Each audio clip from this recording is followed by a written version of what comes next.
Ester का ग्रंथ अध्याय 5। तीसरे दिन एस्टर राजसी वस्त्र पहने राजमहल के भीतरी प्रांगण में उपस्थित हुई। राजा दर्शन कक्ष में महल के प्रवेश द्वार के सामने अपने सिंहासन पर विराजमान था। जब उसने रानी एस्टर को खड़ा देखा, वह उस पर प्रसन्न हुआ और अपने हाथ का स्वर्ण राजदंड उसकी ओर बढ़ाया।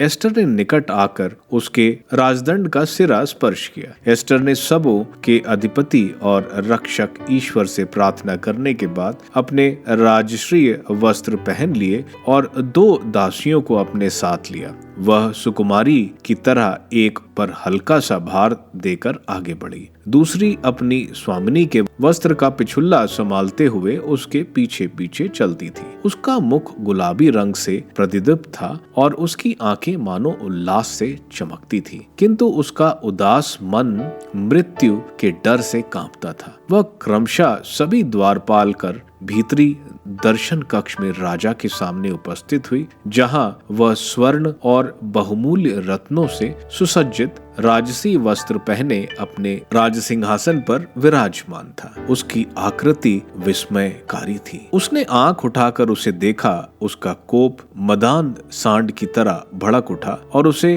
पहचाने बिना उसका विनाश करने के विचार से बोल उठा। किसने बिना बुलाए दर्शन कक्ष में प्रवेश करने का साहस किया? रानी का रंग उड़ गया और वह बेहोश होकर अपने सामने की दासी के सिर पर झुक गई। यहूदियों के ईश्वर और समस्त सृष्टि के प्रभु ने राजा का मन शांत कर दिया। वह घबराकर अपने सिंहासन से तुरंत उठा। उसने एस्टर को अपनी बाहों से संभाला और जब वह होश में न आई, उसे शांतिपूर्ण शब्दों से इस प्रकार आश्वासन देता रहा, रानी एस्टर, मेरी बहन और रानी, क्या बात है? तुम्हारा वध नहीं होगा। हमारा यह कानून तुम्हारे लिए नहीं है, बल्कि अन्य सब लोगों के लिए है। आओ। फिर उसने सोने का राजदंड उठाकर उसकी गर्दन पर रखा और उसका आलिंगन कर उससे कहा, मेरे साथ बात करो। तब उसने उससे कहा, स्वामी, आप मेरे देवदूत सदृश लगे। आपकी महिमा देखकर मेरे मन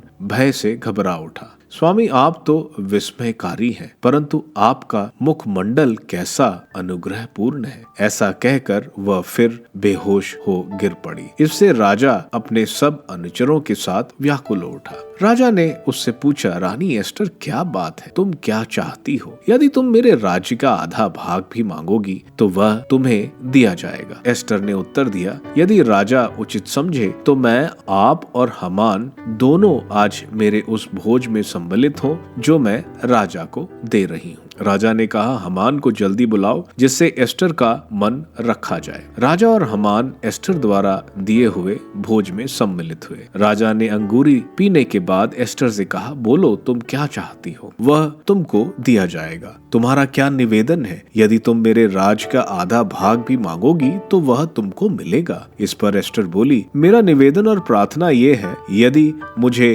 राजा की कृपा दृष्टि प्राप्त है और राजा मेरे निवेदन स्वीकार करें और मेरी प्रार्थना पूरी करें, तो राजा और हामान कल भी उस भोज में सम्मिलित हो जो मैं उन्हें दूंगी। मैं कल राजा के प्रश्न का उत्तर दूंगी। मुर्दकाई के प्रति हामान का द्वेष भाव। हामान उस दिन आनंदित और प्रसन्नचित्त वहां से चला गया। उसने मुर्दकाई को राजा के द्वार पर बैठा देखा, किंतु मुर्दकाई उसे देखकर खड़ा नहीं हुआ और उसकी कोई परवाह नहीं की। इस पर हामान को बड़ा क्रोध आया, किंतु उसने अपना भाव प्रकट नहीं होने दिया। घर पहुंचने पर उसने अपने मित्रों और अपनी पत्नी जेरस को बुलाया और उनके सामने अपने वैभव का वर्णन किया, अपने बहुसंख्यक पुत्रों की चर्चा की और यह बताया कि राजा ने उसे अन्य प्रशासकों और अनुचरों की अपेक्षा कितना अधिक महिमा प्रदान की। हामान ने यह भी कहा, रानी एस्टर ने अपने भोज में राजा के सिवा केवल मुझे बुलाया और मैं कल भी उनके यहाँ राजा के साथ भोजन करूंगा। परंतु जब मैं उस यहूदी